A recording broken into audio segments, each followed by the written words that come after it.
महाराष्ट्र राज्यातील महिलांना आर्थिकदृष्ट्या सक्षम करण्यासाठी त्यांच्या दैनंदिन गरजांना आधार मिळावा आणि घरगुती खर्चासाठी आर्थिक मदत मिळावी या उद्देशाने राज्य सरकारने मुख्यमंत्री माझी लाडकी बहीण योजना सुरू केली।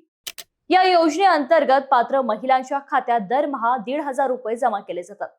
मात्र या योजनेचा लाभ सुरू ठेवण्यासाठी सरकारने काही आवश्यक अटी ठेवल्यात। त्यातील सर्वात महत्त्वाची अट म्हणजे ई-केवायसी।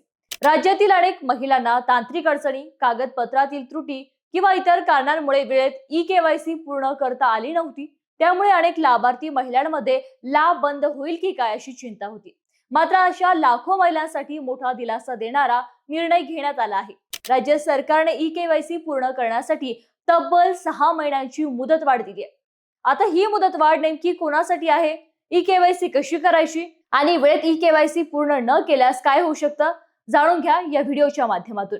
नमस्कार, मी श्यामल साबळे आणि तुम्ही पाहतात सरळ सोपं। अजूनही ई-केवायसी पूर्ण केली नसेल तर आता काळजी करण्याचं कारण आहे, कारण राज्य सरकारने ई-केवायसी करण्यासाठी तब्बल 6 महिन्यांची मुदतवाढ दिली आहे।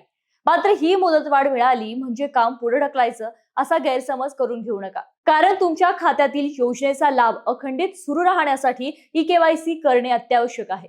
राज्यातील अनेक महिलांना तांत्रिक अडचणी, इंटरनेट समस्या, कागदपत्रातील त्रुटी किंवा सेवा केंद्रावरील गर्दीमुळे वेळेत ई-केवायसी पूर्ण करता आली नव्हती। यामुळे अनेक लाभार्थींमध्ये चिंता निर्माण झाली होती की योजनेचे हप्ते बंद होतील की काय।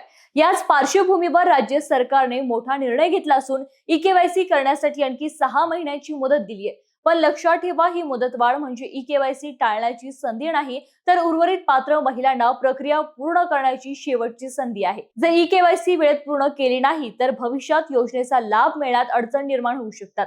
म्हणून सरकारने ही पात्र महिलांना लवकरात लवकर ई-केवायसी पूर्ण करण्याचं आवाहन केले। मग ई-केवायसी नेमकी कशी करायची, तर ई-केवायसी करण्यासाठी तुम्ही जवळच्या सेतू सुविधा केंद्रात जाऊ शकता।